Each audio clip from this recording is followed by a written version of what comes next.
Ladies and gentlemen, I'd like to introduce you to Alicia Hagen. I am going to put her on the spot and let her introduce herself. She does not talk about herself. She has been my side partner in a lot of digital things, you could say, over the last almost 10 years. She is one of the most honest, down to earth, relatable, but just, I don't know how to describe her knowledge. She's literally one of a kind when it comes to ads. She's also one of a kind when it comes to her honesty about marketing and what she knows and what she doesn't know. Not only has she had huge successes and obviously failures with her own businesses, and I'm talking these are probably closer to the number of 10, where she's had multiple successful startups that she's also successfully exited. And then she runs a few of those today at present as well, along with some other people. So she collaborates. But she's also a digital marketer for other people. But she's a digital marketer extraordinaire, actually.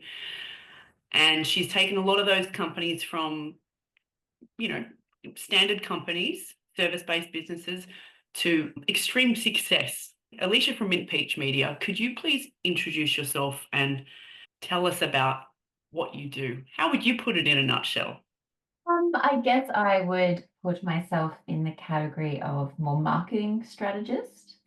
So being specifically in the marketing industry for 20 years now, which is a very long time. And I really just like to go into a business, see where their gaps are and what they can improve and where they can really just get the best ROI on their dollar. Um, so I really like to focus on, doesn't matter the size of the business, but just knowing how they can turn, $1 into $10 or the best way they can do that, um, depending on their budget. So obviously sometimes they're very honest and they're not ready for someone to do all their marketing for them. So I do just one-to-one hour sessions, 2 hour sessions to help smaller businesses. Because a lot of times, if your budget's not over about 5 grand a month in ad spend, you're just not really at that level where you want to pay someone to run your ads realistically, especially for e-commerce. Service-based, a little bit smaller. Um, but a lot of these people can set up a good funnel and help them set up a funnel and teach them to run it themselves, if you're a smaller business. But that's generally my expertise is paid marketing strategy. And I do occasionally consult on how they can lower their expenses, where there's hidden money in their business, and how they can add in different service offerings or upsells to really maximize their profit. Okay, and I do want to get into the story of the clients that you've helped and how you've helped them without name dropping, because we haven't asked for their permission. So you can ask Alicia yourself if you're listening to this recording and you would like to know who the proof has been with. Can we go back to your story and start from the beginning? No, don't do that.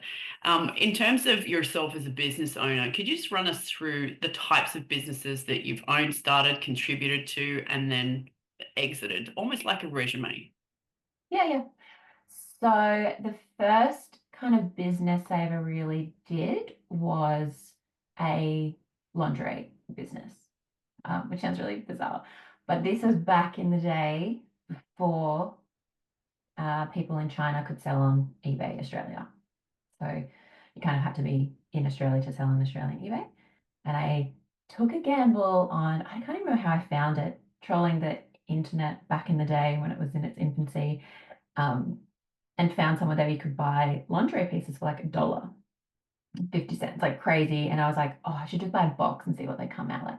I was a 16-year-old. And the only reason I thought this is because you go into those Victoria's Secret stores and they'd be $40 for a bra. It was ridiculous. And then when I saw very, very similar items for $1, I was like, no way, like that's a crazy huge markup. So gambled the minimal money that I had that I wasn't getting scammed and it was actually going to arrive. And surprisingly, it did. So I listed them on eBay, created a listing, learned how to use eBay and shipping and all of that. And they really quickly noticed that the top selling items were plus size. So then started searching the internet further and found some more suppliers that would just do plus size lingerie.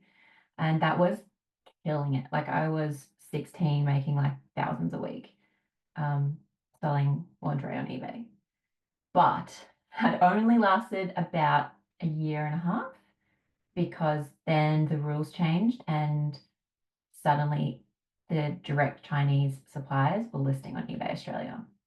And so that was my first kind of experience in that building a brand was important. Because as soon as that happened, I lost that business. Like I couldn't compete with the markups that they were charging because it was just so minimal. So I was charging like quite a good amount of markup and posting and everything. But as soon as I could list, kind of, I had nothing. I had no leverage. I had no brand loyalty. I was just selling on eBay. I didn't create a brand. I didn't do anything special. It was just trying to sell it more expensive than I could buy it for. Um, the next, because I got used to making money, the thought of going to working for like $10 an hour back then was like, no way. Like I can make my own money a lot easier. So then I started Brisbane's kind of first mobile spray tan business. The only reason I did mobile is because I didn't want to have rent and I didn't want to have a rental store. So I did that, taught myself coding, how to do a website. Back then I thought it was the best website ever, but it was so bad looking back when it was like pink with blue polka dots. It was, oh my God, so bad. But back then I thought it was pretty cool. Um, and kind of learned how to book people in really easily and taught myself SEO. So that's really quickly, even if you typed in Brisbane tanning, that terrible polka dot website was ranking number one. Um, and that was a okay business, didn't make a ton of money from it. It was just better than getting paid $10 an hour. But a year later, or not even a year later, because it was ranking number one, someone approached me to buy the website and the domain. And back then it was $5,000. And I thought that was amazing. So I sold that, not for a crazy amount, but for a crappy website that I bought for next to nothing back in the day. For $5,000, I was stoked. And at that time, I was still at university studying marketing. So then started working for Queensland Tourism and just in that corporate world for a little bit. So I was doing that. I was in the corporate world for quite a long time. So I went from, you know, Queensland tourism, went over to some private engineering sectors, and then went over to retail and fast moving consumer goods with Norco Rural and was their marketing director for a few years. And that was really useful because we looked after multiple brands like Sara Lee and Streets and getting them into Woolworths and Coles. But then we also had the retail sector with Norco Rural. So we had 28 rural stores. And that was really good because we did like POS and merchandising and stock control. And during my time there, we launched our own brands, like our own dog food brands. And we got to learn from scratch, creating a brand, launching it, and that was a really, really useful time. Back in the day, that was also TV ads, radio ads, lots of print. So it's changed dramatically, the marketing landscape, but in my time in corporate was very, very useful before helping smaller businesses. I didn't start again my own business until I was pregnant with my first child. And I started that with my husband. So that was a asphalt company. And this is the one that was probably my biggest failure story and very scary failure. So when we first launched it, it was killing it. So we were making anywhere between $20,000 to $30,000 a week. That was doing really, really well. So we were pretty confident, very young, and a bit naive to how quickly the landscape can change.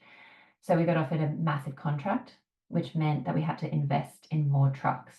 And truck and dogs are very, very expensive. So it's a lot of finance that you're carrying. But when we looked at the cost of the finance to what we were making, we were like, oh yeah, it's not a big deal. Who cares?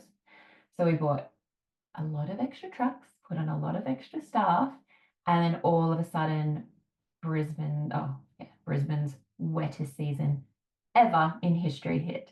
And if you have anything to do with asphalt trucks, they don't work when it rains. So very quickly we went backwards. And it was, I'm talking like 6 to 8 months of continuous rain. Not like you'd work one day, not the next, work one day, not the next.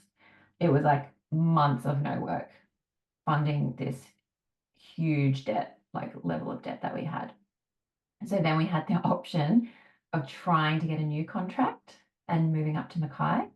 So we were like, okay, we'll take a new contract, moved everything up to Mackay, and then Mackay got hit with really bad weather. And we were just like, this is bad. Like, we're either going to have to go bankrupt or something like that. And so we just made the decision to try and liquidate as much as we could. So we did have like a year of like killing it, making really, really good money. And then 8 months of just going back really, really fast. So we did try to liquidate everything, but it left us with a deficit of like 160 grand on like high credit, because we didn't have a very good credit history back then because we were so young, like early 20s. So it was a pretty high cost to pay off that 160. But that's when we started another business, and that's when I went back into the beauty industry. So I went and started a holistic cafe with a day spa attached to it. And that was doing really well. And slowly we started chipping off at paying that debt while we had that business. But still, even with the profit of that business, it was still just not paying off that deficit that we had quick enough. So I decided again, after running that pretty successfully for just over a year, to sell that one for cash injection, which thankfully we did, and we're able to put another big chunk, pay that 160 off.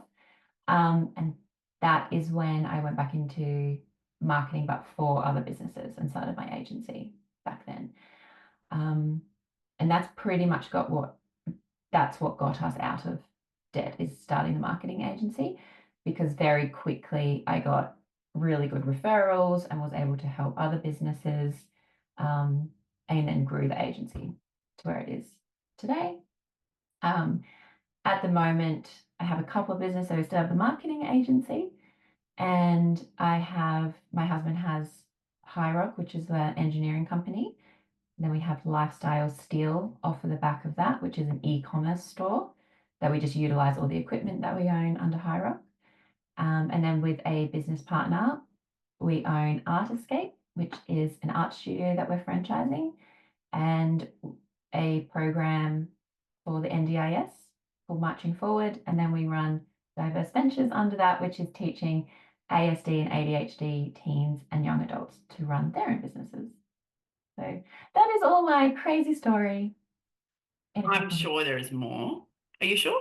You sure there's not more? There's like random little snippets. Like I got on Shark Tank, but I got through as a wild card. So I applied as Holistic Mama. So that was the food business that I owned. That grew crazy quick because it was healthy, vegan, gluten-free treats. We would sell out every day. It was crazy. People would drive like hours to the store, which was very exciting. But it was an exhausting business, having to make new items every single day. It was exhausting. But applied to go on Shark Tank because people were asking us to like expand and go elsewhere around Australia. So I originally applied, didn't get through, heard nothing. I was like, whatever. And then got a call as a wildcard applicant, which was really bizarre. Like I just went, oh, okay, like, cool. So no pre-interviews, nothing. It was just like, you fly to Sydney in 2 days and you're going to be like directly filmed. So missed all of these preliminary meetings and stuff. Just fly down Sydney 2 days, you're going to be like on the show. It's like, holy crap. So that was pretty stressful, especially bringing the food, because they're like, oh, you have to bring your food. It's like, how the hell am I going to bring that on a plane? And anyway, they put me in like this crappy back room trying to ice these cupcakes with this healthy vegan icing, which was had coconut oil in it, which is not made to be in the heat. So it was like sorry, I was like trying to ice these things and they're kind of melting. I was like, oh God, I'm going to look so sweaty and disgusting before I go on the TV. But anyway, it was genuinely like that. It was like, get your stock ready. They quickly fixed my hair. And then it was like, boom, you're on the stage with the judges, like Janine Elise and stuff. I was like, this is the most bizarre thing in the world. Um, anyway, so I got put on. They're asking me all these questions. And then very quickly, I realized that they put me on Shark Tank because they assumed I was an idiot. So they didn't know I had a business background. I think they just saw like the cutesy cupcake thing. The logo was very like caricature, how do you say that word? Like just a cutesy looking brand. So I think they just thought, oh, she's just a mum trying to start like this cute cupcake business, has no idea what she's doing. So then I got put on and he was like, oh, Andrew's like, what's your cost of goods? And I was like, $1.63 for this, $2.57. And then you could see their face like, oh, okay, she does know some of these answers. And every financial question they asked me, I knew the answer to because it's like my background. And then Janine Elise went and asked me the same question 6 times in a row. And she's like, but what is your cost of goods? And I was like, $1.57. Like, already answered that question. She said, what is your cost of goods? $1.57. What is your cost of goods?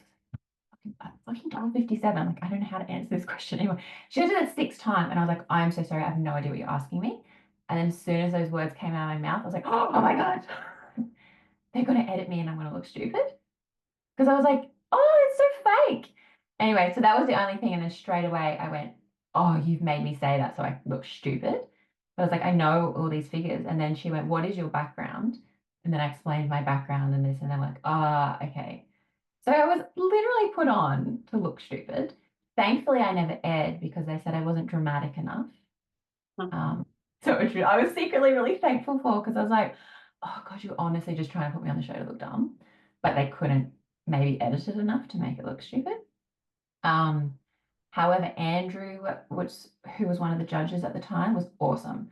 And he met me after filming and he's like, I'm going to give you the CEO of Krispy Kreme's number, who's also Andrew, and said, and talk to him and try and work something out.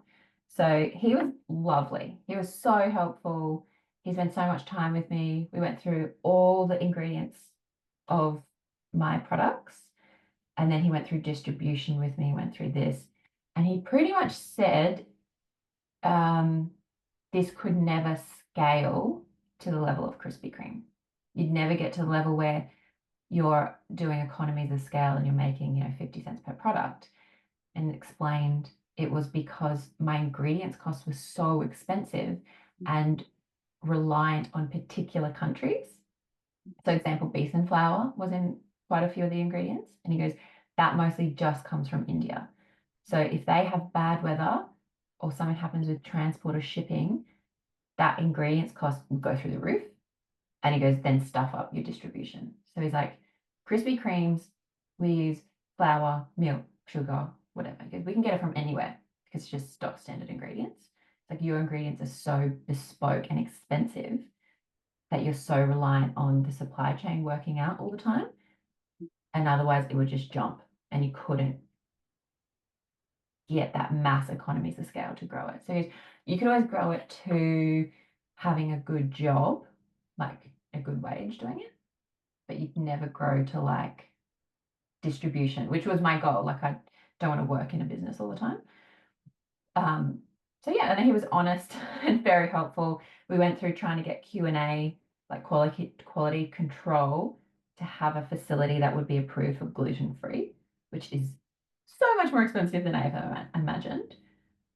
Which you would need to get it to market, like to stock in Coles or Woolies or whatever, because they have to follow certain health codes and food guidelines. When you sell it at your own restaurant, it's different. You don't have to have such strict standards.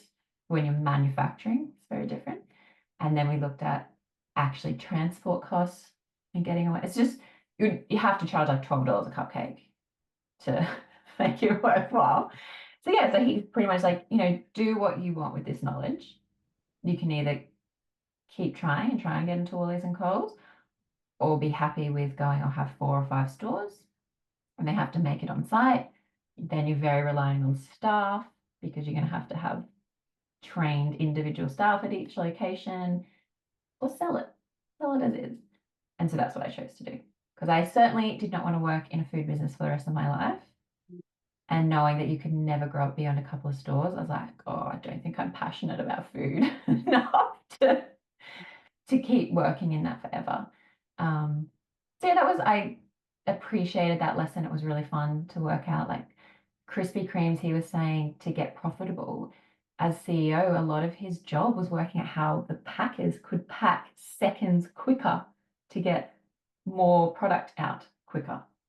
Like it just comes down to like really, really fine margins. And that's with using like cheap, readily available ingredients. Yeah. Yeah. Wow. So that was a fun little random deviation in my life. Fabulous. The stories are fabulous. Um, and feel free to interject with any more stories of your own, because I know that they accidentally come out. Like I've heard them accidentally come out when you presented at that event in February for me. I'm like, what? I didn't even know that about you. Anyway, that's why I wanted to do this. When we flick over to some of the clients that you've worked with, without giving away their complete strategy, because I think everybody's business and the person driving it, the jockey, is there. Everyone's a different organism. While there might be statistics of, if you're operational, then you need to get down to the finest matter of seconds and shave that off. A lot of the people that you're working with are smaller organizations. So can you give us some examples of what turnover was, some things that you did, maybe the number of staff they have, that kind of stuff. So what are some of your favorite success stories, and take us on those journeys with clients? So recently last year, towards the end of the year, I had a clinic that was barely making like $500 a week. Just doing like HIFU and a couple of basic facials. So she had a spot at a medical center in Doing Brisbane. what? Sorry, what were they doing? HIFU, high frequency. So it's like body facial contouring and body contouring and facials. So she was barely making like $500 a month out of it, like teeny tiny budget to start. And now we've grown to her consistently doing 20 to 30K just on her own still. So nothing different at all. Not a different ad spend because she was a different agency. She was with them for 6 months and they're just total waste of money. So all we did is took the exact same ad budget, but put in place a proper funnel. So doing bare bones, working on your own with a clinic, you can very, very, very easily do 20 to 30K months. That's with not upselling, that's not really doing memberships. That's just offering a service and selling it, like super easy. So that realistically was just doing a good ad that made the audience connect with her, because I'm always a big fan of doing authentic looking ads, because people buy from who they know, like, and trust. Like the reason you're on social media, particularly Facebook and Instagram, Google's different, but Facebook and Instagram or TikTok is FOMO. People just are on there to see what their friends and family are doing. They're not on there searching for services or products. They're on there to see what their friends are doing or to be entertained. So if your ad just looks dead boring and it's very salesy, people just flick. Like it's like muscle memory. People just do this all day. So you've got to really have a good scroll stopping ad or video. She's doing the analogy of flicking a finger off the phone if you're just listening to the recording of Oh this. yeah, sorry. Yeah, they just sit there scrolling. Like it's genuinely like muscle memory now. So yeah, if something looks too much like an ad, they're just going to keep flicking. So that's why I always go, don't make it look too ad-like. Pull out the main pain points, so that's across the top, and have the text looking like a reel or a TikTok type video, and have you on there doing something. So people go, what is she doing? People are naturally attracted to faces. So just switching her ads, because her ads looked really generic. Like before we took over her ads, they looked like stock standard image that you get from Canva of someone doing HIFU treatment, like every other, like boring ads. But now that we swapped it to her talking, doing a treatment, talking about the benefits, doing a real client consultation, and that gets people to stop the scroll and then listen to what she's saying and do the offer. So when she calls and sees them, people already know, like, and trust her at some level because they've seen and heard her before coming to the appointment. And then putting that in a funnel with remarketing messages, remarketing emails, and call staff to call them to book them in and answer questions. And just that funnel is how we get really basic clinics up to 20 to 30K a month. The next level that we go is when we have clinics that have multiple staff, because they can obviously take on extra bookings. But the difference with those clinics is we encourage them to sell memberships. And that's where sales training comes in. So if you can't sell and sell authentically, you will have a hard time hitting those 60 to 100K months. So we have a lot of clients that we've taken from the 20 to 30K and up to those 100K months, but the sales process is the most important then. So we still use the same type of ads for multiple services, like the authentic ads, picking on the pain points, sales funnel, remarketing setup, all of that. But then the next level is like, okay, you need to nail your sales. So once they're in there, we do a whole sales process about how they can upsell memberships.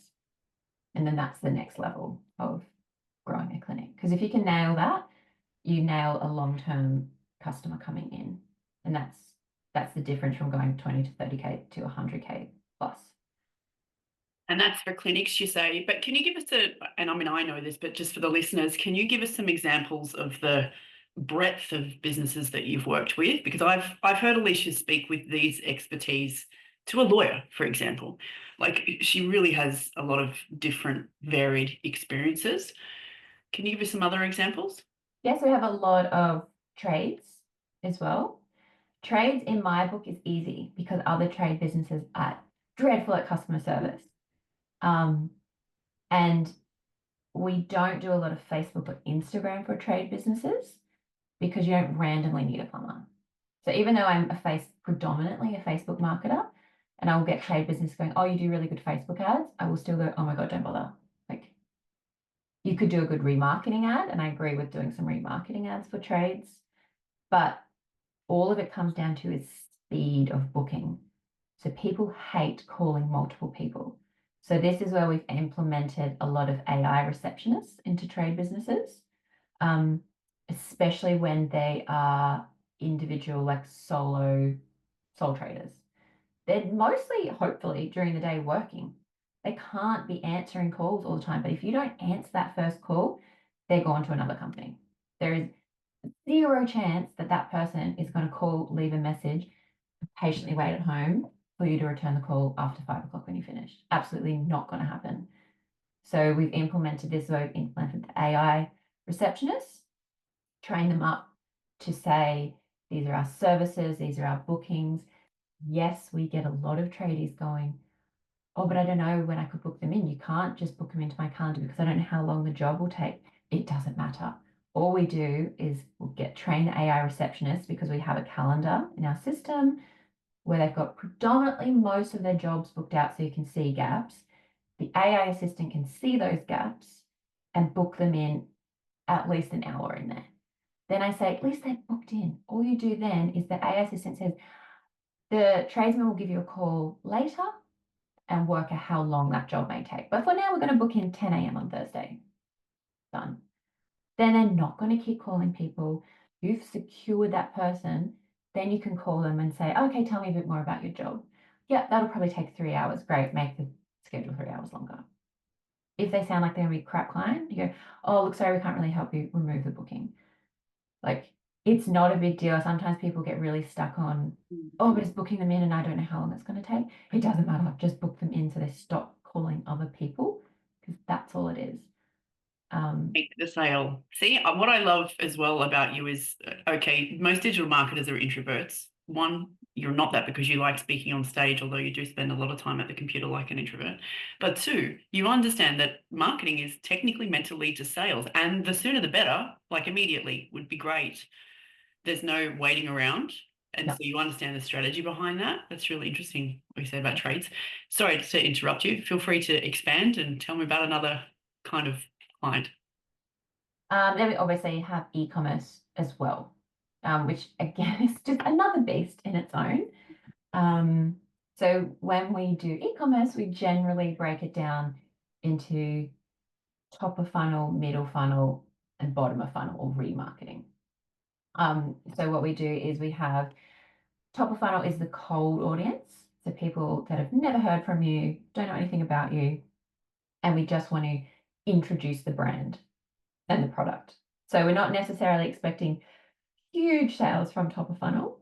We do definitely want to at least a 4 times ROI. So you're at least making some profit back off the top of funnel, but a lot of the sales come into the remarketing. And e-commerce at the moment, so again, this changes rapidly all the time, is just user generated content because it's psychology and people get FOMO. So we try and do as many PPEs, which is a paged post engagement. We post them on their Facebook as a video, but that means we just, for all the different ads that we're audiences that we're targeting, we send them to that same post.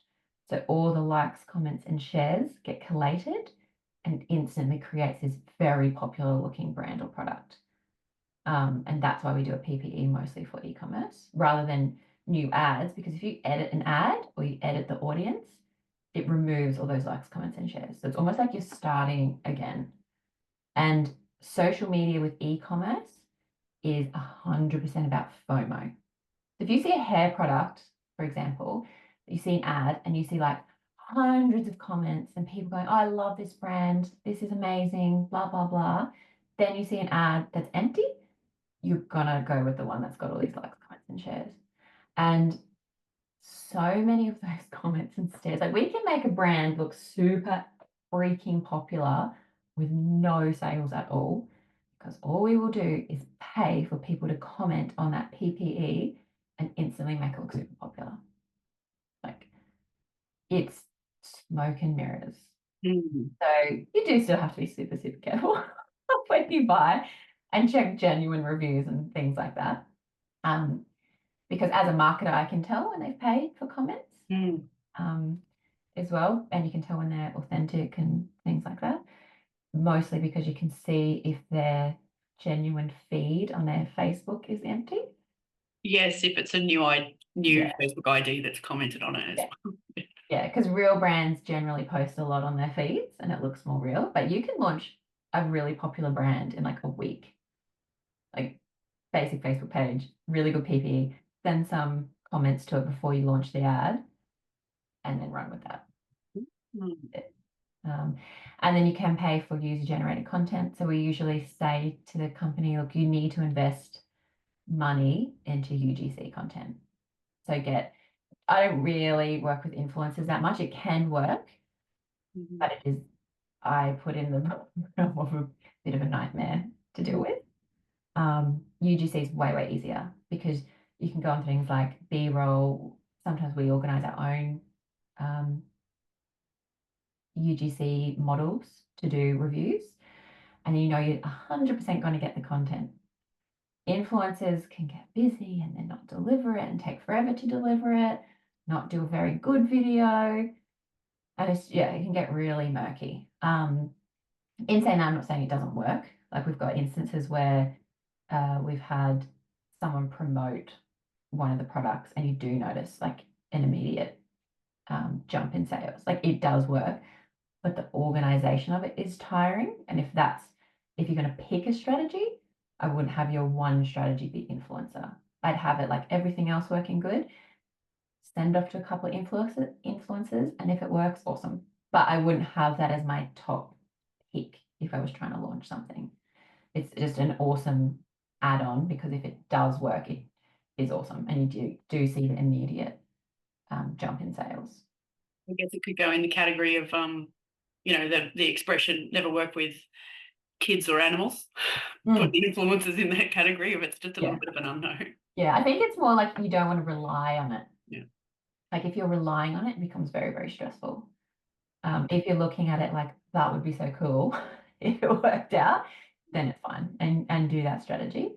But you need to have your bases working first before you went onto influencer strategy. Wild card. Tell us more about. There will be some people coming on here for Q&A in a second, maybe. You've worked with a range of other service type like health coaches as well, which is obviously my background, and that's how I met you. What have you noticed as far as trends and things that get results and some of those examples? So you definitely need to have a series of offerings. So we always like to have low, middle, high, because low ticket, we generally will tell clients that pays for your ad spend. You don't ever make money on a low ticket. It at best covers your ad spend. And then you want to have something where it's about $200 to $300 to make it start making a bit of profit.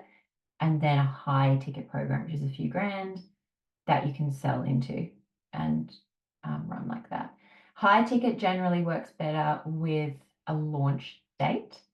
So low and middle, you can run evergreen all the time. And then high ticket seems to have a better conversion when it's like starts on May 21st, sign up now, and then you can have those ads that go starts in 4 days, 3 days, 2 days.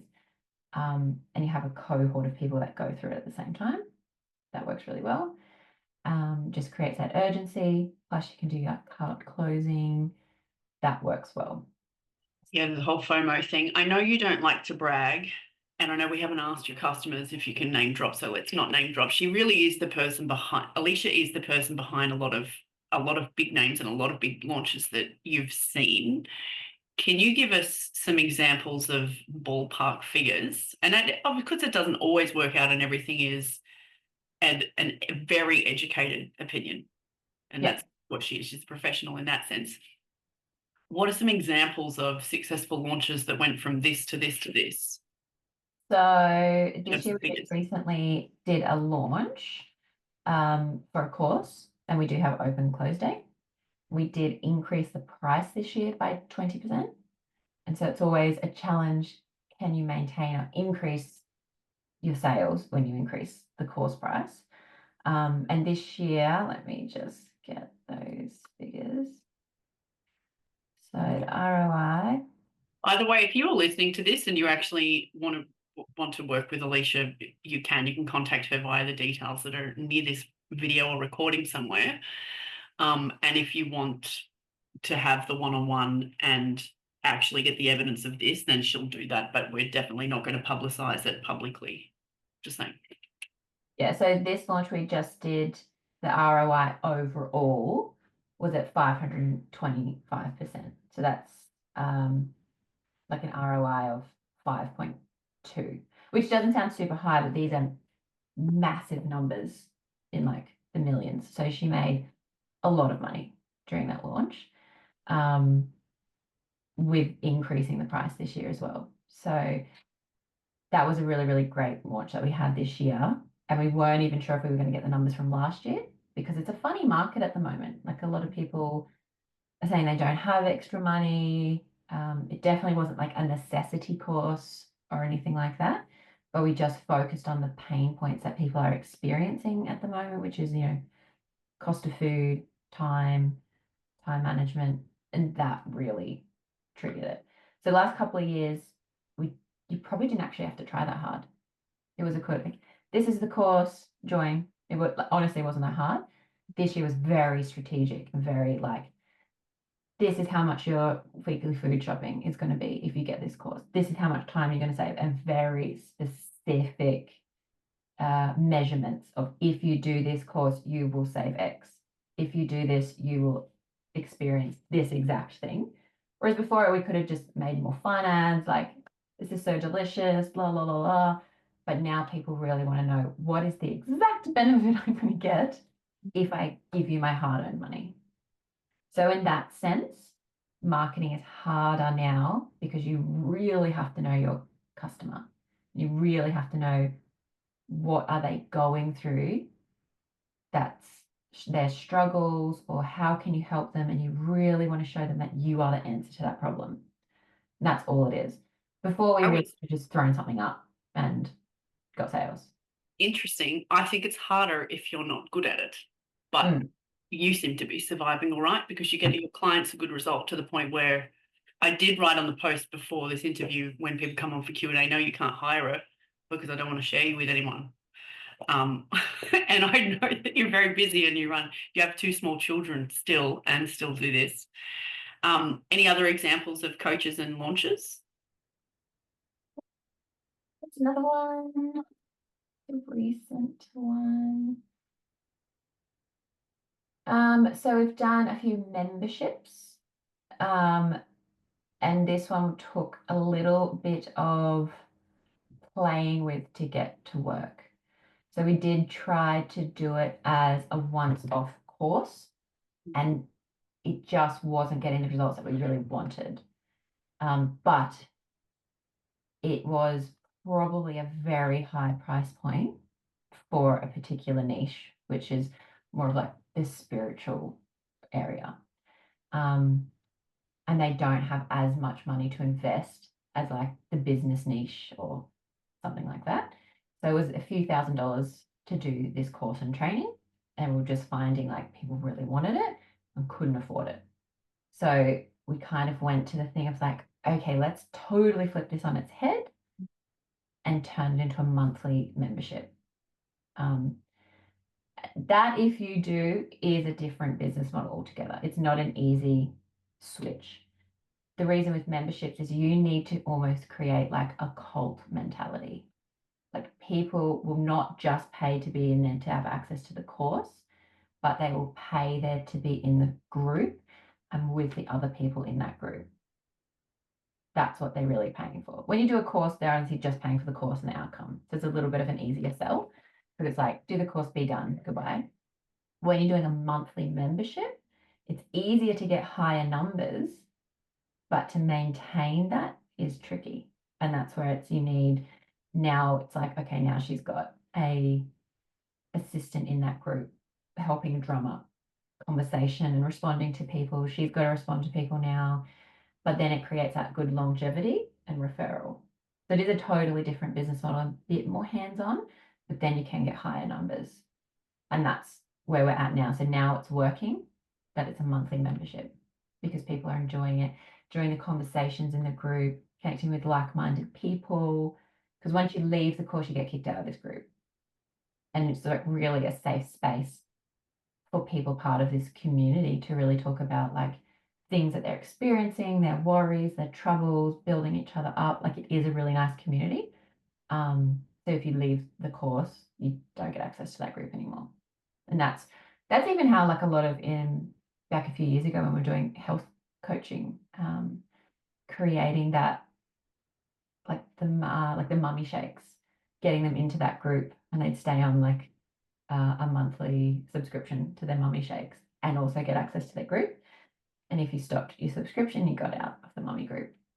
And that was like their people. Like they had gone through a lot of them from just giving birth and trying to lose weight, giving birth up to their kids were like 3, 4 years old, to stopping that subscription was almost like oh God, I'm going to like miss out on that group as well.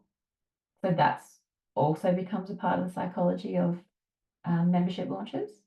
Actually, great niche to do it as well because it would feel like a mother's group. Yeah, Yeah.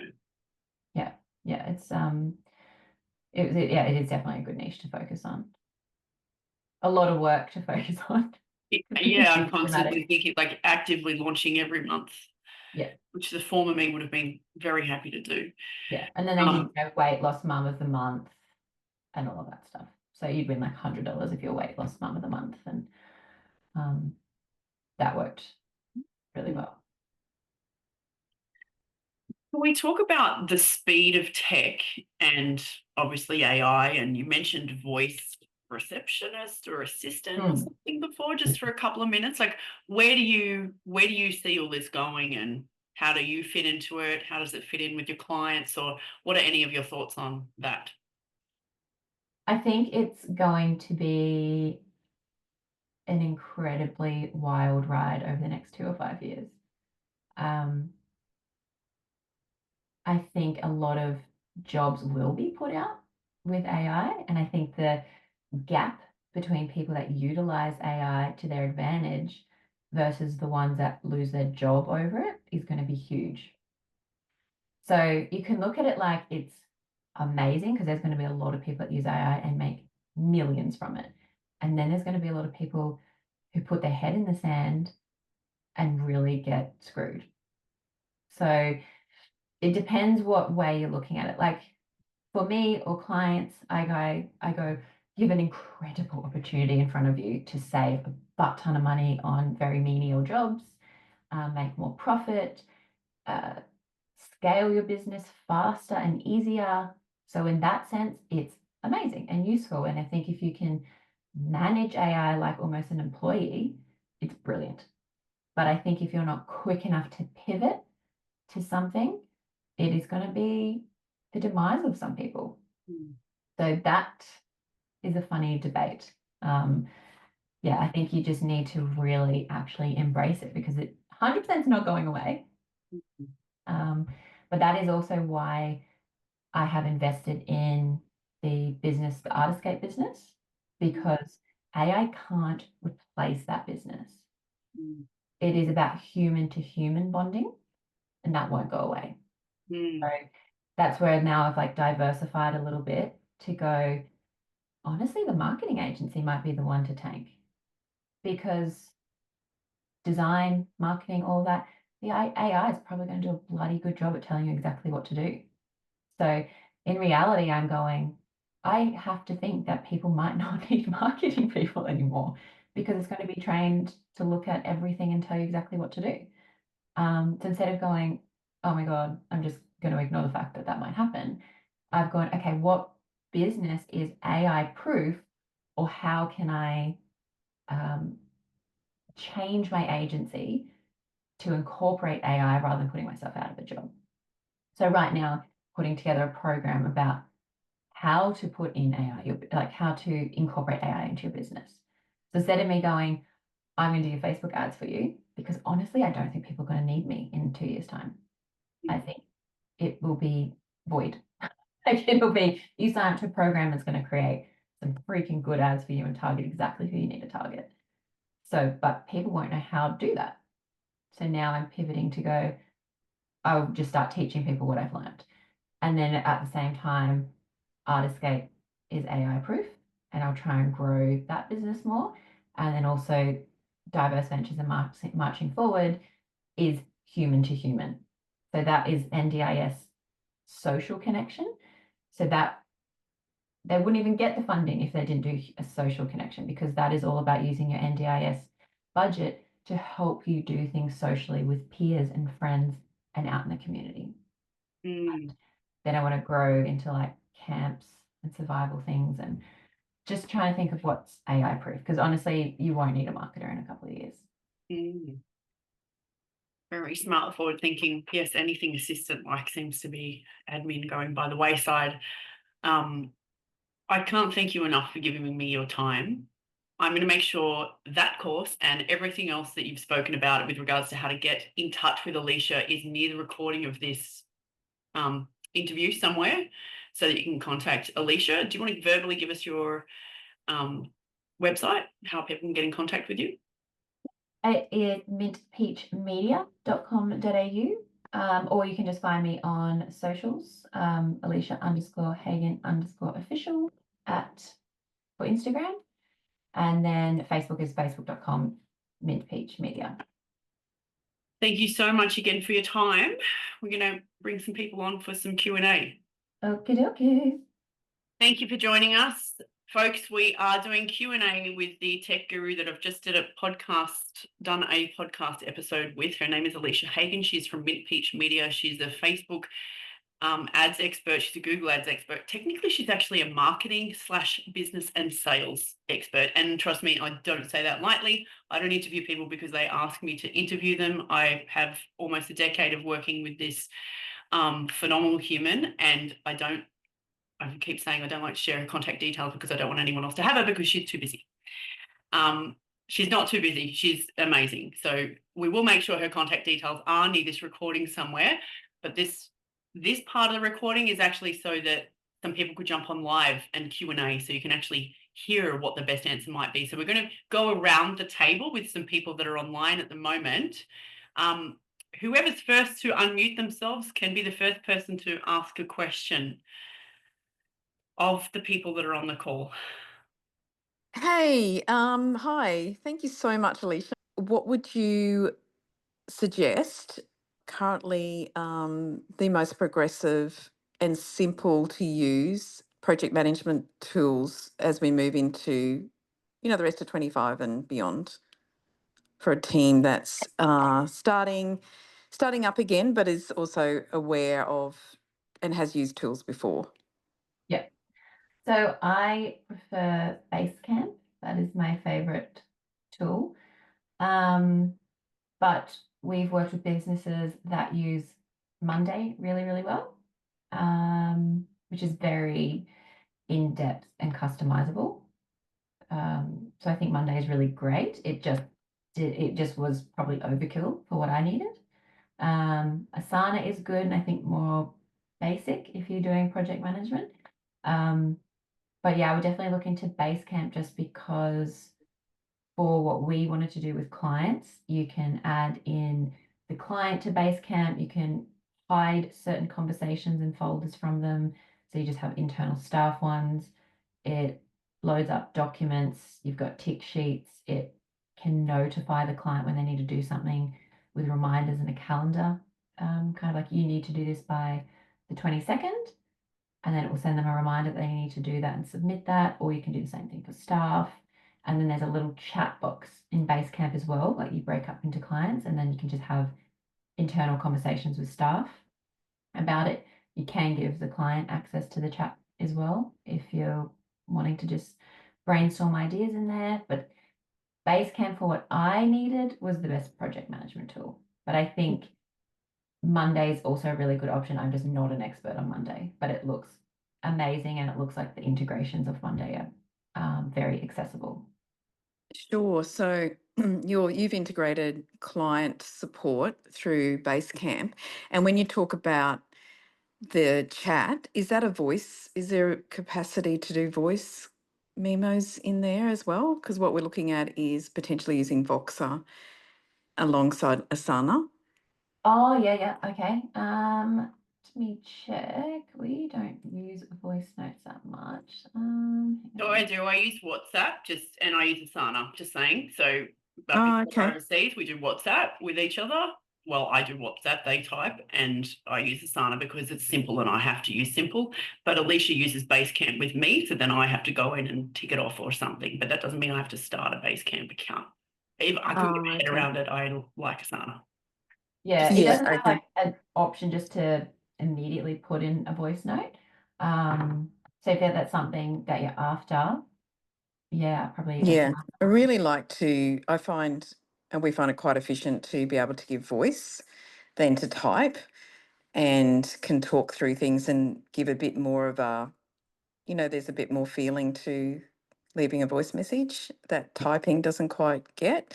So that's just the best way that we've just been looking at how to do that beyond Messenger, because Messenger tends to get lost and also just feels less professional. Yeah, yeah, yeah. You could definitely, obviously, if you're using the app in Basecamp, you can do the record or like speak to it. It transcribes it into written. It Oh, does okay. that, but it doesn't just add in the voice clip. Oh, okay. Thank you. Can I ask a question about school next, or are we going Yeah. around the circle? Oh, are you muted? sorry, I muted. Marie, I've just got some other questions just to spread it around, spread Alicia Yes. around. I'll put you on mute and I'll ask Kelly's question and we'll come back to school and Facebook groups. Thank you. I don't think any of it's wrong, by the way. Like it's all right. And it's so much easier to change tech now as well. It used to be such a headache, didn't it, when you had to like move systems. Kelly's asked, she's driving a car, so she can't actually unlock herself. If you were to give words of advice to a baby service business owners just starting out, what would you want them to know? So I'm assuming you mean like a babysitting, maybe? Baby service business owners. I'm not sure what she means. Feel free to unmute yourself if you want, Kel. I'll click ask you. Well, I'm just going to go on unless she jumps on because I know she's driving. Yep. That assuming you mean babysitting business, which is really good timing because one of our businesses is Diverse Ventures. New business. Her new business. Charlie is crying. So you don't want that. Oh, okay. Just means new business. Yeah. So new babysitting service business. Baby services. We've helped one of our NDIS clients. No, she means baby as in new baby, business. new business. That's how I took it. Yeah. Oh, okay. No. Yep. New business is just to obviously start promoting on socials before you have anything. So same with we did with Artiscape. We were putting stuff on socials, which was like AI generated because we had no content. So we're just using AI tools to say, can you please create images of a canvas with this picture, and like literally described exactly what images we wanted, and started putting on socials, getting people excited that we were opening just to get that momentum happening before we even launched. And we definitely ran with done was better than perfect. So when we did Artiscape, I threw up a really crap website because I didn't want to spend time on it in case it tanked and it wasn't popular. Obviously got it working with WooCommerce, all those integrations, all that fun stuff. And we've just launched a new website now that's much faster and integrated with GHL and does automated text and a bit more fancy. But just start. Like, don't wait till anything's perfect. Just put stuff out there, and be prepared to make mistakes. But our biggest thing with how we scaled so quickly with Artiscape is because we put money aside to do paid ads. There would have been like Buckley's chance of us selling out every event instantly if we didn't do paid ads. So we 100% ran ads to generate that excitement and to get bookings. And we're at the stage where we still need to do paid ads to get bookings in, but we're hoping, in another year's time, our database will be big enough where we can just send out a text message or email to book extra classes. But yeah, new business, just start, do organic social media, and have money aside for paid ads. Have an audience, get an audience. Alyssa, do you have? Yes, great. Ready? Yeah. And then Penny, when you're ready. Alyssa. Okay. I do have a question. I work for a chiropractor and AHPRA, which is the Australian Health Practitioners Regulation Agency, heavily regulate the industry. And so we find that any advertising is under massive scrutiny. We have to be super careful about what we say. So I'm just wondering if you have any tips, tricks for how we can get around getting our message out, but without, bringing ourselves under the spotlight. Yeah, so I work with a lot of aesthetic clinics who are in the same boat. And a lot of our marketing now has to be just very personable. So I think with chiros, you really can't promise any like healing things in your marketing, like fix back, whatever like that. But you can say, new client offer is this, and you will experience this. And just having really nice videos, definitely, of going to the reception, meeting the chiropractor, doing a session so you know what you can do. Because in that video, you can see the treatment and what they're doing without making promises for, health regulations that are against the AHPRA guidelines. So a lot of it is just creating that experience and authenticity with that clinic to help you look different to every other chiropractor. So you can, if you want to focus on like pregnant women, you've got to be careful saying that in your ad because you can get in trouble. But in the video, you can have a pregnant woman as the client, and then people naturally see that and go, oh, she's pregnant, she's at that clinic. They might serve her, rather than mentioning the specific health benefits of pregnant women coming to see the chiropractor. Just using the video footage to get those messages across without saying it. Okay, thank you. No problem. I'm just smiling at the group chat about the questions that are popping up, which are just so fabulous and relevant. However, Penny was on next, and I think, Nick, your question may even be asked by Penny as well. Thank you, Alyssa. We're just going to go, girls have just jumped on. We're going around in a circle, just doing one question at a time. Penny, it's your turn. Do you have a question for the marketing and sales guru, Alyssa? Alicia? Sorry. I'll click ask to unmute. And then we go to Nicole. Oh, thank you. I'm struggling. I'm on my phone and I don't know where the buttons are. Awesome. All good. I've just jumped in because I only saw your post just then. I was like, oh my God, it's this time right now. So I'm not super prepared and I'm not sure if you've already answered this, but my questions would, and it sounds very similar to the last question, which was around being limited in what you can share. So I'm working in the sort of sexuality and sensuality space. So definitely in the industry, there's a lot of shutdown around using the word sex and all kinds of, explanations of what work you're doing. So yeah, just any thoughts on that other than video? Yeah. So we have like two different experiences in that realm. We've got one that's a shaman that does a workshop that's a vagina activation workshop. So obviously we can't say that word because ads will get shut down and social media will get shut down, but we just call it V activation and people knew what that was. And that worked well. And then we did have a follow-up remarketing video where she talked about the activation workshop. What is it? What do you do? And that worked well. Then we have other clients that run Tesla chairs, Mcella chairs, which is a pelvic floor treatment. And a lot of that is about, for men, erectile dysfunction, but we can't really say that. And the same with women. So it's about bladder control, moisture down there. We can't really say that. So then we just go on to, we say words like reproductive health. We just get clever with how we're using those words. We've done a video about how many Kegels are you doing every day? Are you doing 10,000? Probably not. That's why you need the Mcella chair because it's equivalent in one 50-minute session to 20,000 Kegels.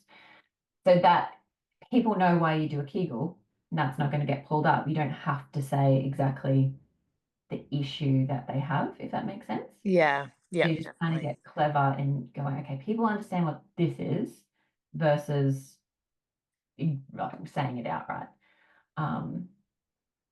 I guess I'm not sure how much policing's going on other than sort of hearsay from people going, oh, I got shut down or this keeps getting blacklisted or whatever. So I guess it's you have to be pretty consistent to get proper shut down and blacklisted. You might get the piece of content. You'll get a warning usually. You don't have to be too scared. But that would be my advice.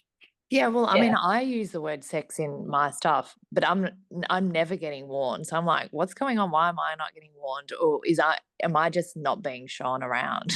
Which is what I'm thinking actually. Look at your impressions and see if they've tanked when you use the word sex in something organic.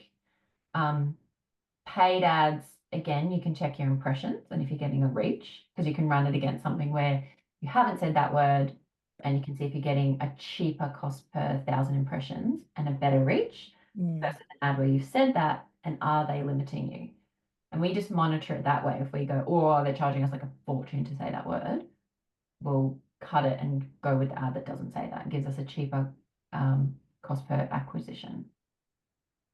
Oh, right. So the cost's actually being impacted. So we just look at those metrics. So you look at your CPM, your impression and reach, and you can see if certain ads are getting less reach or they're charging you a lot more per CPM. Okay, great. Thanks for your help. You need those.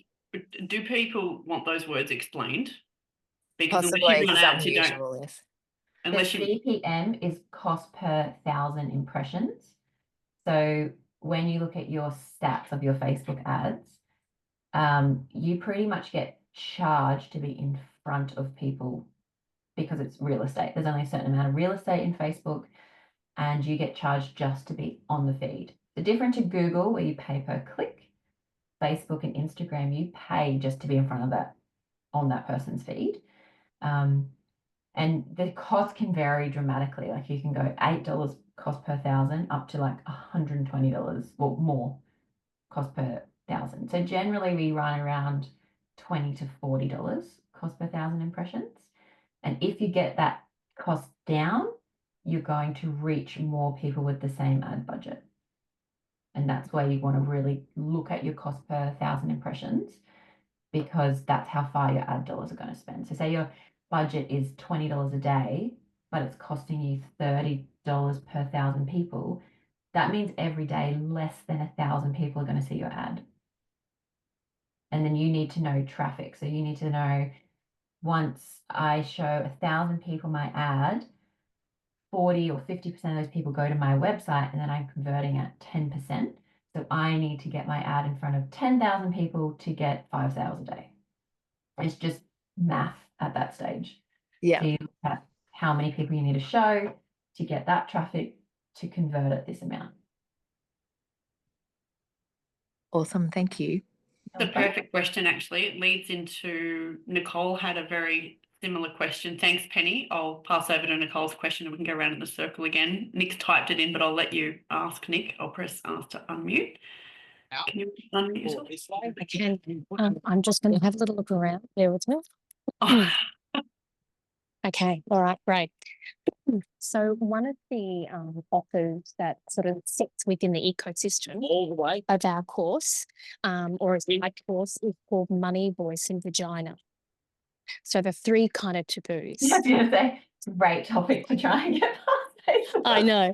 So would it be, so again, if it was called Money, Voice and the V,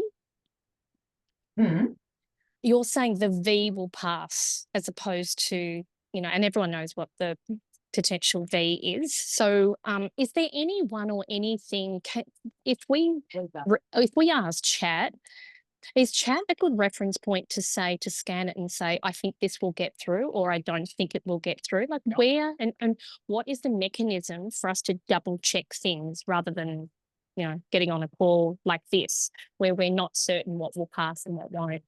Is there any little hack? There isn't. Like you can run the Facebook terms and conditions through ChatGPT and then say, this ad, can you tell me if you think it would get approved?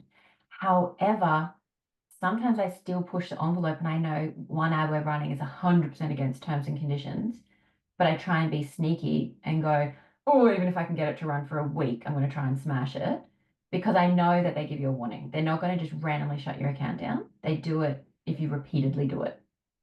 So sometimes we go, oh, kind of teetering on, you shouldn't really say it, but I'm going to try it and see if it gets approved.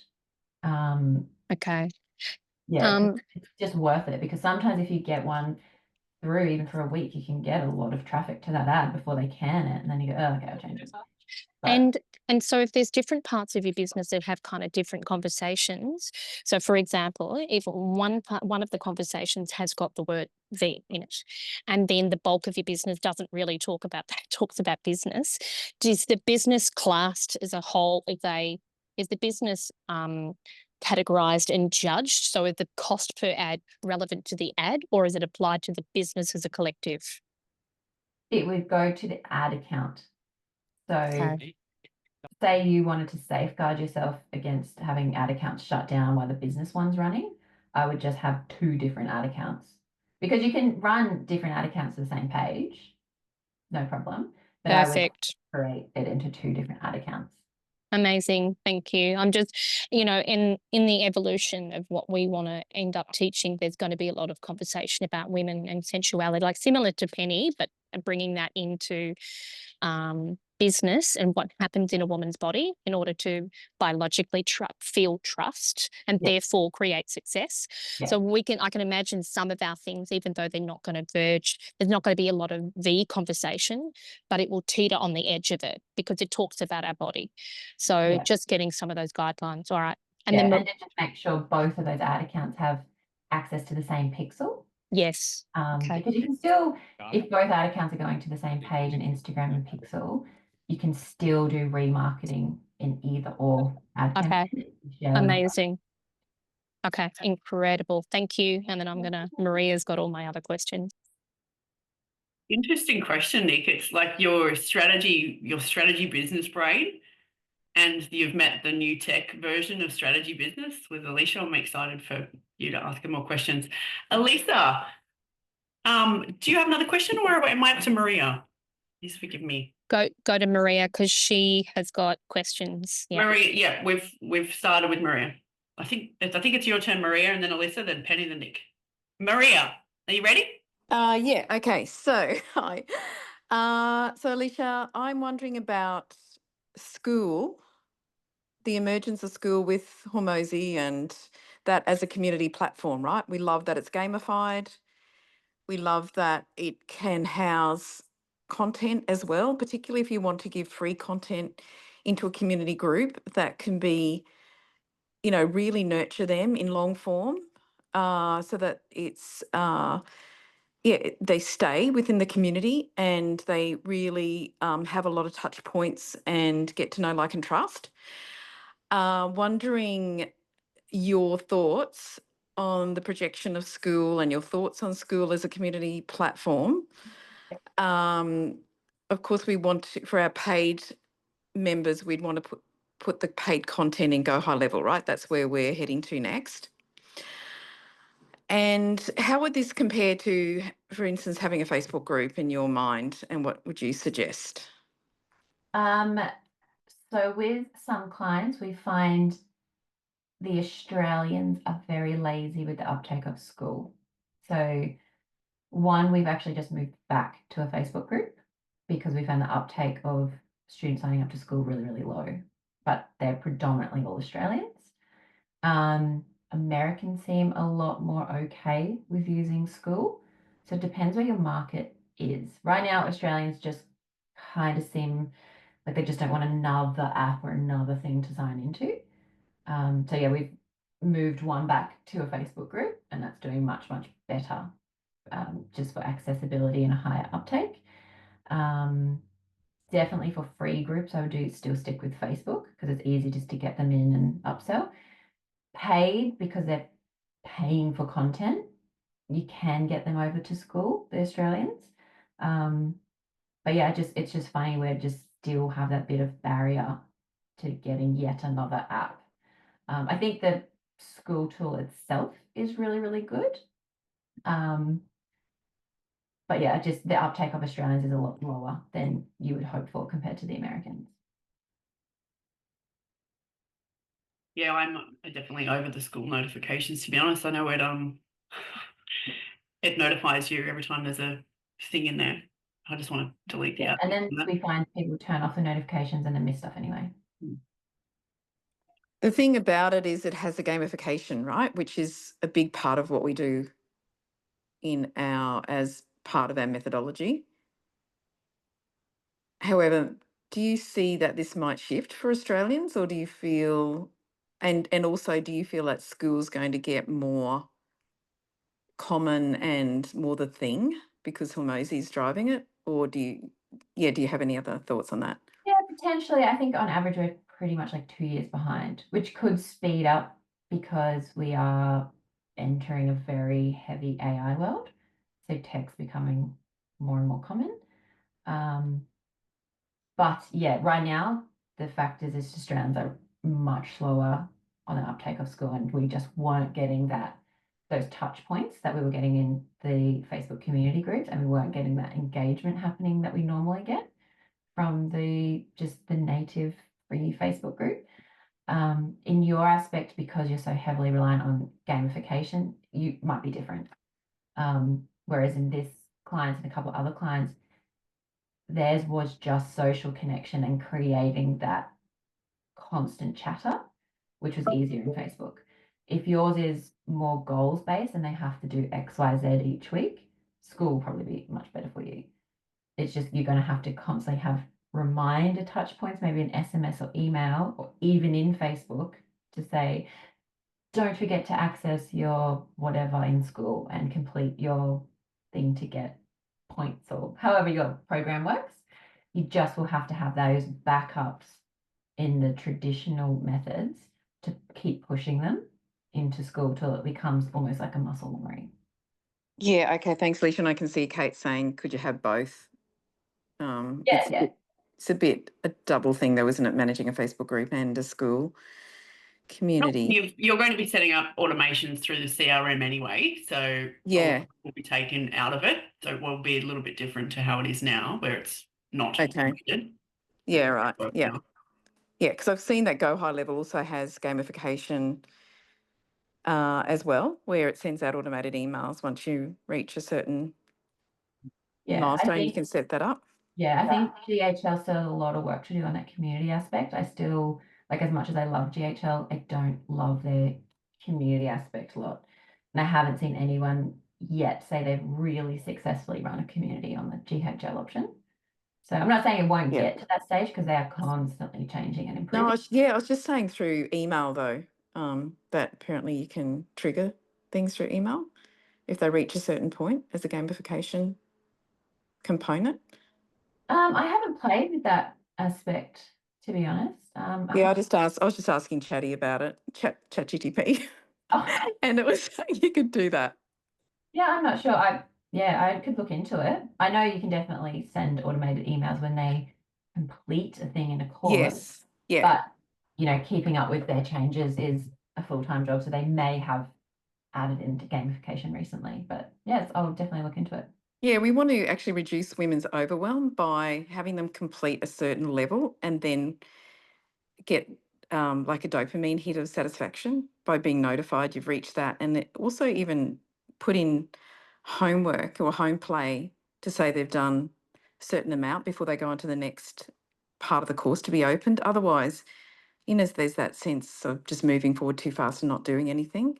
That's what we're wanting to help women not get stuck with that. Yeah, nice. Awesome. Thanks, Alicia.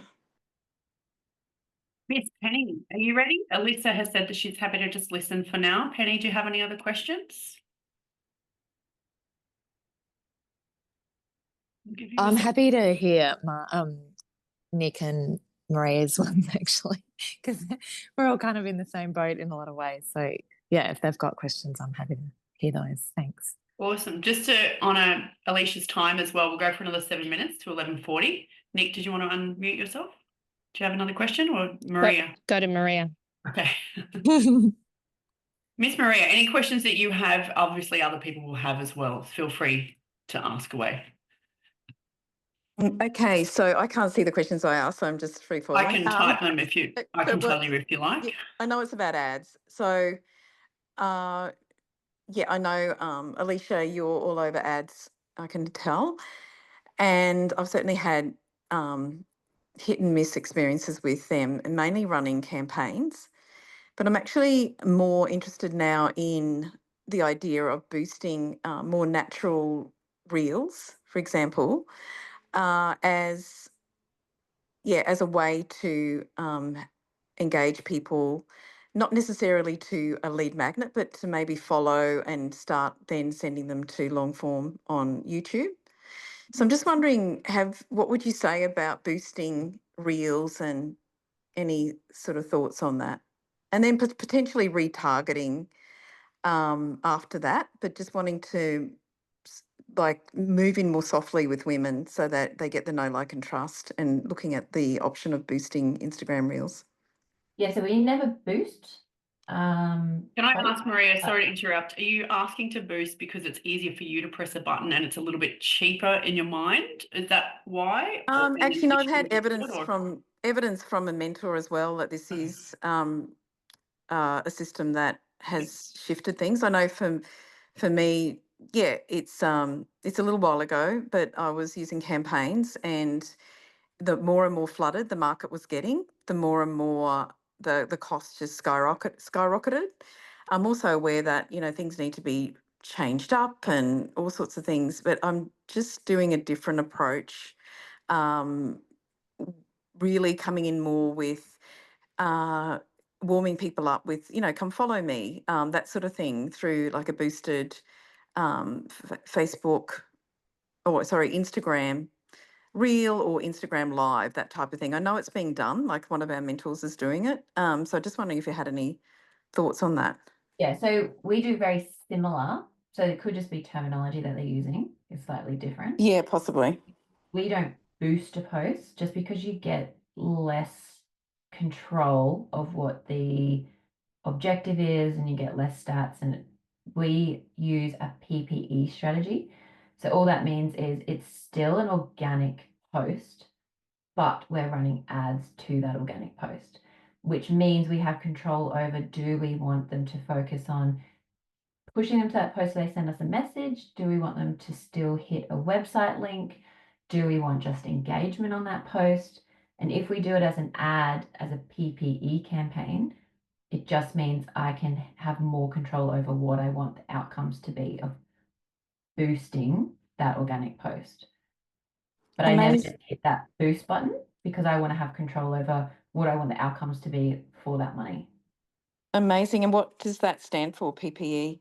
Paged post engagement. So it literally means it's a post on your page and you're utilizing that post for engagement, traffic, sending messages, something like that. And But do you all of it goes to that same post. So if you get likes, comments, and shares, it will all show up on that organic post still on your feed. Whereas a paid ad will not be on your organic feed. okay, and where do you set that one up? It's done through the Meta management? You could Yeah. set it up in Manager. in your business ads manager.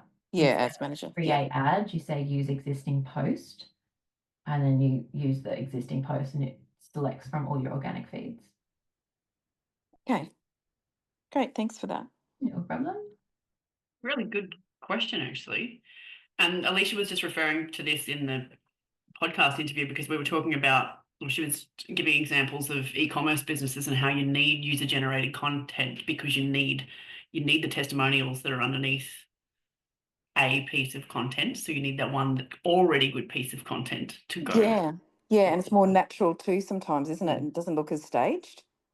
Yeah, sometimes some of them are staged a lot, though, apparently. Yeah. That's the art, isn't it? Look natural and do staged. And I was going to ask another question about that.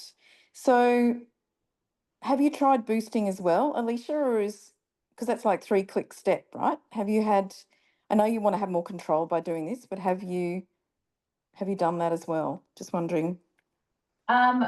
In saying that we don't do that, we have clients that will just get a bit click happy when we're running ads for them and they'll just click boost, boost.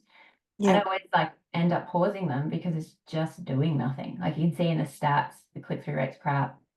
They aren't really getting the traffic from that ad. So then I pause their boosted one and then redo it as a PPE. Okay, so maybe we just got different terminology because what this other mentor is doing is working. So maybe it's just a way of describing a simple ad that is on an existing reel. Potentially, but if they don't Yeah. know how to do a PPE campaign, boosting is probably better than doing a really crap paid ad that they're putting together that don't know how to run traffic to, because Yeah. it's going to get all those likes, comments, and shares on one. So compared to doing a bad paid ad, boosting is probably better, but you can do better than a boosted post with a proper PPE strategy. And if you did boost a post, are you able to retarget those people? Like, does that gather that information? Yeah. Yep. You would go, like, you have a few different options. So you can say, I want to target people who engaged or visited my Facebook or Instagram page in 1 to 180 days. Yeah, right. Yeah. You can get very targeted. If you want to target just people that engaged in it, so like very highly targeted, you'd select that option. If you know that people would be just stalking your feed and not necessarily engaging, that's when you would say, I want to remarket people that have visited my page and not necessarily engaged and left a comment. Yeah, amazing. And Alicia, would you say that you've noticed a shift in ads over the last 5 years? Could you sort of talk about any trends or anything that you've It noticed? gets more expensive every single year. Yeah, So yeah, certainly what I noticed. compare the CPM costs, it's higher every single year. So you'll find Christmas time, it skyrockets. Yeah. then comes down a tiny bit in February, but never back to where it was in October, November. Yeah. And any sort of projections or thoughts on this as it begins to skyrocket even more with more and more, people coming on board and bigger businesses, bigger ad spend? Like, have you got any thoughts on any tricky hacks or any sort of future ways of maintaining this Yeah, you just have using to be ads? really quick with canning if it's not working. Yeah. Like, there's so many times where we do the one-to-one audits where someone doesn't have the budget to pay us to manage it and they just want us to go in and check. And then we go in, it's like, oh my God, why have you been running this ad for 3 months? Like, it's tanking. And they were like, oh, I just didn't know what else to do. Like, far out, if it's not working, you're just wasting your money. Or the other option we know is our general rule of thumb. So this is very, very, it doesn't apply to everyone, but a good generalization is that you want to at least spend the daily spend of the cost of your item. If you're spending under that, it's almost like you're just gifting Facebook money because you're just not going to get that reach to be able to help the algorithm find out who is giving you the best results. And it's just like you're just putting a coin in a pond every day, like you're just not getting anywhere. So you just really want to say, like, say if you want to sell an e-commerce product that's $100 on average, spend $100 a day. If the tickets to your event are $300, you realistically need to spend $300 a day. It doesn't mean you have to run that for 6 weeks because hopefully you'll sell out. But that's where it comes into play, that you have to really make sure you're doing your timing right. For if you want to sell out an event, like how early, how late do you go on sale? Have multiple ads and multiple audiences that you want to test. And if one's not working, can it? So we do find a lot of people just do one audience, one creative, and it's just not going to happen. You want at least 3. You want to test different audiences.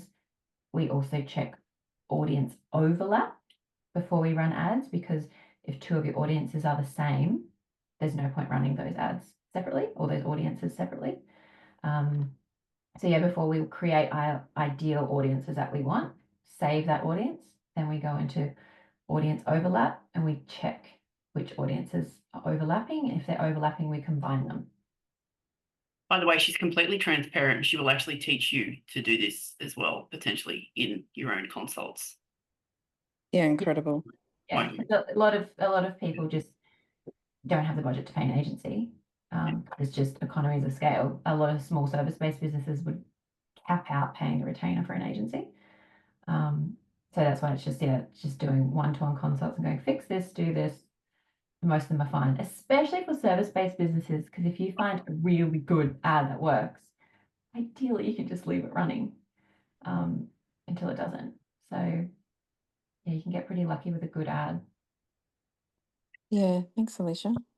Just on that note, because we are, well, I am, and the girls are service-based as well, what do you guys have one last final question? Who would like to ask one last final question? Otherwise, I was going to ask one of Maria's, which is what are the most important metrics to track for online coaches? I would say sales. But what is the answer to that, unless you guys have got a different offbeat question? No. So what would you say are the most important metrics to track for online coaches, service-based businesses, Alicia? Obviously, your cost per acquisition. How much does it cost you to acquire a customer? But also knowing your lifetime value of a client. Because a lot of times if they're worth easily $2,000 a year to you, but it costs $100, that's still a good cost per acquisition. But it can look scary if you go, oh God, that cost me $100 to get that client booked in. So just knowing your lifetime spend of that client, cost per acquisition, you need to know your conversion rate 100%, because then that will allow you to work backwards to say, I need this many people to respond because I'm going to convert this many. After those metrics, it's obviously important to look at your cost per 1,000 impressions, the cost per, if you're sending them to a landing page, cost per landing page view, and also your click-through rate. So we always make sure that the click-through rate is over 2%. If it's under 2%, that means your targeting's off or your messaging's off. And we kind of look at that. If you get a really high click-through rate, but a low conversion rate, that means your messaging is probably off a little bit. So yeah, low click-through rate generally means your audience is off. Get a high click-through rate and then a lower conversion, it means your message or your creative's a little bit off, or your landing page isn't converting, or your offer isn't converting. So yeah, that's generally what we look at. And also frequency for remarketing. You kind of want the frequency to be about at a 4 for your remarketing audience. Alicia, just for this recording, could you give us the places where people can contact you? I'll also make sure your contact details are near this. Thank you so much for your time today. If you're listening to this recording and this Q&A with Alicia and these coaches, this is part 2 of an interview that we've just done, so you can join them together, because we did actually go quite in depth, especially in the second half of that call that we just had, especially for coaches and different model types and what Alicia's seeing the trends are doing in terms of massive upfront payments versus memberships and that kind of stuff. Where can people contact you for this? Yeah, so facebook.com/mintpeachmedia or mintpeachmedia.com.au. And on Instagram is Alicia_Hagen_official. Amazing. Thanks so much, ladies. We'll talk to you soon. Thanks, guys.